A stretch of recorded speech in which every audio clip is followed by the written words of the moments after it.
ఒక 10-15 ఏళ్ళ కిందట ఇక్కడ గేట్లు కూలిపోయి అంటే పక్కకు పడిపోయి ఉన్నాయని చెప్పేసి స్టేట్ మ్యూజియంకి తరలిస్తేందుకు కిందికి దింపారు.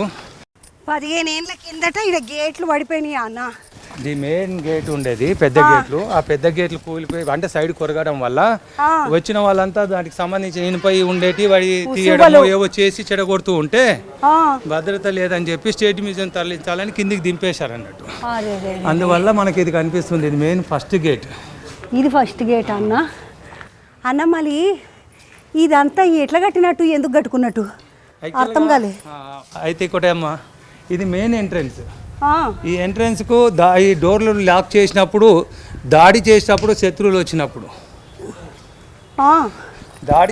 శత్రువులు వచ్చినప్పుడు పెద్ద పెద్ద కర్ర దుంగలతోటి డోర్లను కూలగొట్టకుండటానికి పట్టుకెళ్ళి తీసుకెళ్ళడానికి ఇక్కడ వాల్ అడ్డం వస్తుంది. తర్వాత ఫిరంగు బుల్లెట్లు డైరెక్ట్ దీని మీద అటాక్ చేయడం ఉండడానికి కూడా ఈ వాల్ అనేది ఒకటి ప్లాన్ చేసి ఇది కట్టుకున్నారు. అంటే ఇది రక్షణాత్మక ధోరణిలో శత్రు దుర్భేద్యమైన నిర్మాణాలు. ఆ 3 హోల్స్ ఉన్నాయి కదా, ఈ పైన కింద. ఈ డోర్లు మునిగినప్పుడు ఇక్కడ వాళ్ళు పగల కొట్టేటప్పుడు వాళ్ళ మీద ప్రతి దాడి చేస్తేందుకు అందులో కలిసి మరుగుతున్న నూనెనే కానీ వాటరే కానీ వాళ్ళ మీద పోయడానికి ఆ పైన ఉన్న హోల్స్ వాళ్ళని పర్యవేక్షణ చూడడానికి సైన్యం.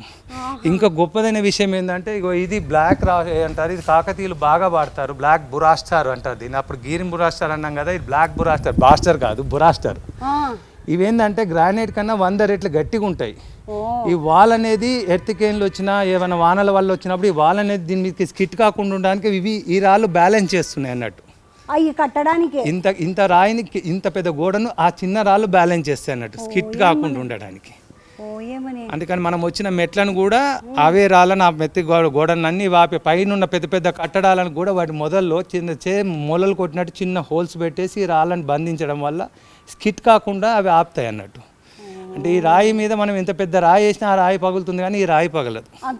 రాళ్ళల్లో అంత గట్టి రాయి అన్నట్టు. వాళ్ళు అందుకనే ప్రతిదీ ఈ రాయికి తేడా ఉంటుంది చూడండి. ఇదేమో మామూలు రాయి వాడినప్పుడు ఇక్కడ బలీయమైన రాయి వాడారు, దాన్ని ఆపడానికి ఇంకా బలిష్టమైన రాయి ఇక్కడ వాడారు. మళ్ళీ భువనగిరి కోట మీద నిర్మాణం చేస్తున్నప్పుడు ఇక్కడికి వెళ్ళి ఏ రాయి తీయలేదు, అంత బయటికి వెళ్ళి తెచ్చుకున్న రాళ్ళే. కొండ మీద ఏ రాయి తీయలేదు. ఇక్కడ ఈ పలుగు రాయి అనేది ఇక్కడ నుండి దాదాపు 70-80 కిలోమీటర్ల వరకు పలుగు రాయి కనిపించదు మనకు.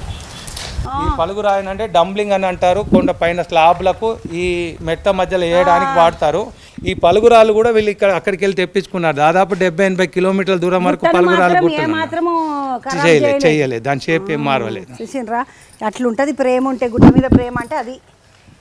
ఏదైనా భువనగిరి ఊరు వాళ్ళు మస్తు సంతోషపడాలి అన్నకి ఇంత పెద్ద కట్టడం వాళ్ళ ఊర్లో ఉన్నది.